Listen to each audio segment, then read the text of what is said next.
One of my favorite things to cook is lentil soup, so let's see what I'm working with. Red lentils, you'll need 2 cups of them. These lentils have been thoroughly rinsed out about 5 times, so no white milky looking residue left on them at all. Onions, and you can use any color of onions you like. You'll need 2 larger ones or 3 smaller ones. And make sure you chop the onion into small pieces, the smaller the better. I initially chopped mine with a knife, then I threw them in the blender. Diced tomatoes, you can use 2 large tomatoes or a can of tomatoes if you're lazy like me. You'll need about 2 tablespoons of ginger. I typically use about 3 or 4. I don't really measure, I just throw it all in because I love ginger. 1 scotch bonnet pepper if you can handle it. Now be careful when cutting them up because you can really burn your fingers, and trust me when I say it isn't pleasant. You'll need broth, about 1 liter of it. You can use chicken or you can use vegetables if you want to keep things vegetarian. You'll also need about 2 separate cups of water. Keep some olive oil nearby as well. You'll need a can of chickpeas, garbanzo beans, whatever you like to call them, and make sure you wash them and dry them thoroughly.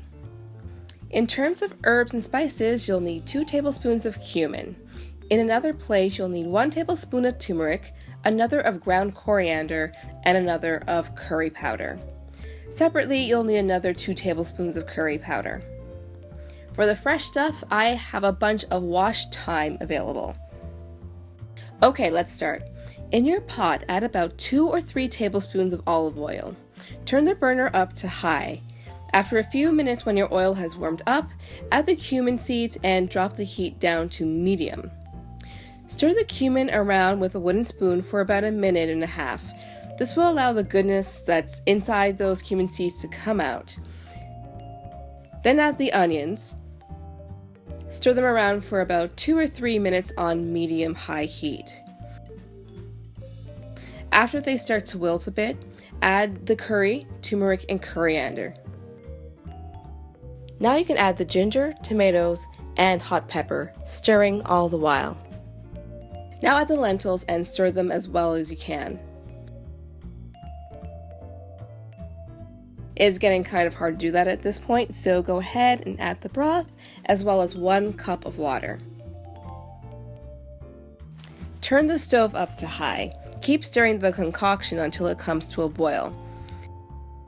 Once that happens, turn the stove down to very low, partially cover the top of the pot, and let it sit for about 20 minutes. Check on it every so often to see how things are going on and give it a quick stir, but at this point you can go on to doing other things. Like getting the chickpeas ready. Okay, so preheat the oven to about 400 degrees. Add about 2 tablespoons of olive oil and the remaining curry powder to coat the peas.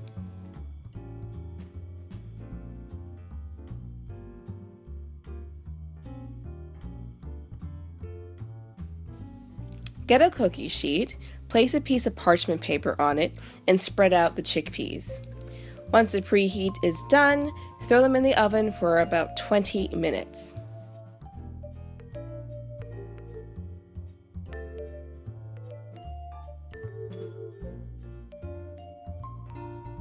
Alright, back to the soup. Check things out, give it a quick stir, and add a cup of water. Stir it again, put the lid back on the way it was before, and give it another 20 minutes to sit on the stove. It's almost done. Now get your sprigs of thyme and run the leaves off with your fingers the way you see me doing here. I probably ended up using about 15 sprigs or so. You can use as many or as little as you want.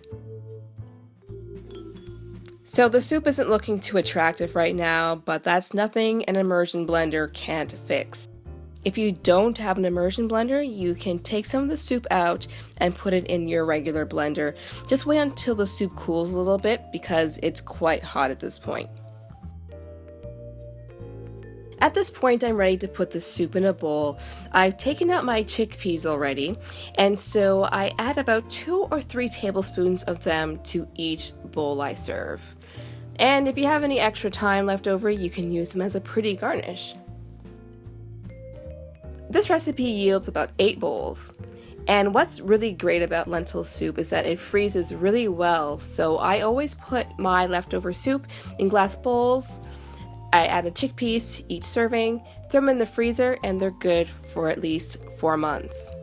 What I love about lentil soup with chickpeas is that it's a great source of protein. It'll keep you full for a long time to come. Also, it has a very high fiber content, so that's always great for your digestive system. It keeps things moving the way they should, you know? And all in all, it just tastes really good. So thank you for watching me cook on I See Melanie. Make sure you like this video, and I'll see you next time.